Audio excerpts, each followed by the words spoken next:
देश में दूसरे चरण का मतदान प्रतिशत भी कम रहा। पहले चुनाव के मुकाबले इस चरण में करीब 10% वोटिंग कम हुई है। कई राज्यों में मतदान में लगभग 10 से 12% तक की गिरावट आई है, जो सभी को चौंका रही है।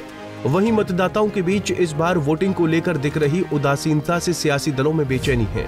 आइए आपको बताते हैं कि देश के किस राज्य में कितने प्रतिशत वोट पड़े।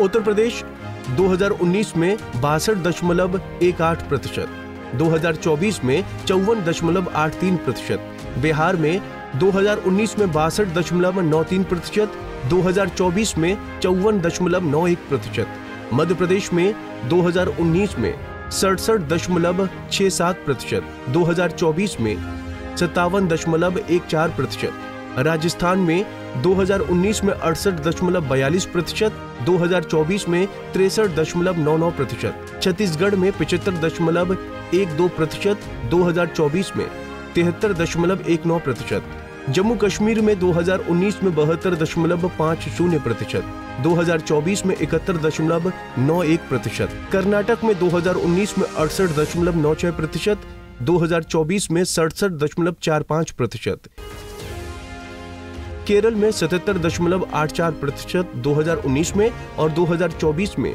65.40%, महाराष्ट्र में 2019 में 62.81%, 2024 में 54.34%, मणिपुर में 2019 में 84.14%, तो 2024 में 77.18%, असम में 81.28%, 2019 में तो 2024 में 70.97%, त्रिपुरा में 2019 में 82.90% और 2024 में 78.63%, पश्चिम बंगाल में 2019 में 80.66%, 2024 में 71.84%।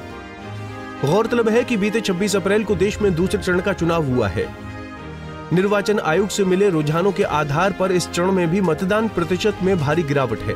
घटा वोट प्रतिशत इस बार वोटरों में मतदान के प्रति उदासीनता की कहानी को बयां कर रहा है। अगर साल 2019 के पहले आम चुनाव के मतदान के आंकड़ों को देखें तो मतदान प्रतिशत में बड़ी गिरावट साफ दिखाई पड़ रही है। आइए आपको राज्यवार बताते हैं मतदान प्रतिशत में कहां आई कितनी गिरावट। मतदान प्रतिशत में राज्यवार गिरावट। उत्तर प्रदेश में 7% की गिरावट, बिहार में 8% की गिरावट, मध्य प्रदेश में 10.5% की गिरावट, राजस्थान में 4.5% की गिरावट, छत्तीसगढ़ में 2% की गिरावट, जम्मू कश्मीर में 0.6% की गिरावट, कर्नाटक में 1.5% की गिरावट, केरल में 12.5% की गिरावट, महाराष्ट्र में 6.5% की गिरावट, मणिपुर में 7% की गिरावट, असम में 10.3% की गिरावट, त्रिपुरा में 4% की गिरावट, पश्चिम बंगाल में 9% की गिरावट। देश में दूसरे चरण के मतदान पर बात करें तो आंकड़े गिरे मतदान प्रतिशत की गवाही दे रहे हैं। साल 2019 के पिछले लोकसभा चुनाव में जहां कुछ राज्यों में 80 से ऊपर तो कुछ में 70% से अधिक वोटिंग हुई थी, वहीं उत्तर भारत के कुछ राज्यों में 60% से ज्यादा मतदान रहा था। मगर इस बार 80% वाले 70 के आसपास और 70 वाले प्रदेश 60% के करीब रहे हैं। वहीं 60% से ऊपर के राज्यों में 60 से नीचे की वोटिंग प्रतिशत रहा है। गिरावट की बात करें तो 0.5 से लेकर 12.5% की कमी आई है। 10% से अधिक गिरावट वाले राज्यों में केरल, असम और मध्य प्रदेश रहा है, जबकि कम वालों में जम्मू कश्मीर, कर्नाटक और छत्तीसगढ़ है। दरअसल देश के पहले चरण के मतदान में भी वोट प्रतिशत में गिरावट दर्ज हुई थी। साल 2019 के मुकाबले पहले और दूसरे दोनों ही चरण की वोटिंग में भारी गिरावट आई है। हालांकि पहले चरण के बाद चुनाव आयोग से लेकर सियासी दलों ने दूसरे चरण में तमाम प्रयास मतदान बढ़ाने के लिए किए थे, लेकिन उनके तमाम प्रयासों के बावजूद भी मतदान प्रतिशत में बढ़ोतरी के बजाय कमी ही दर्ज हुई है, जो करीब 10% के आसपास है और इस बार मतदाता की उदासीनता को साफ बता रही है, जिसे राजनीतिक दिलों की धड़कनें बढ़ी हुई हैं।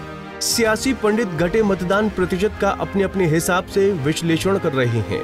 हालांकि ज्यादातर का मानना है कि सत्ता पक्ष में कम वोट पड़ने से अधिक परेशानी है, जबकि पक्ष विपक्ष सभी के अपनी अपनी जीत के दावे हैं और वो उसे अपने मुफीद बता रहे हैं। लेकिन ईवीएम में कैद सभी दावों की हकीकत 4 जून की मतगणना के बाद ही बाहर आएगी। Bureau report, Punjab Kesari TV.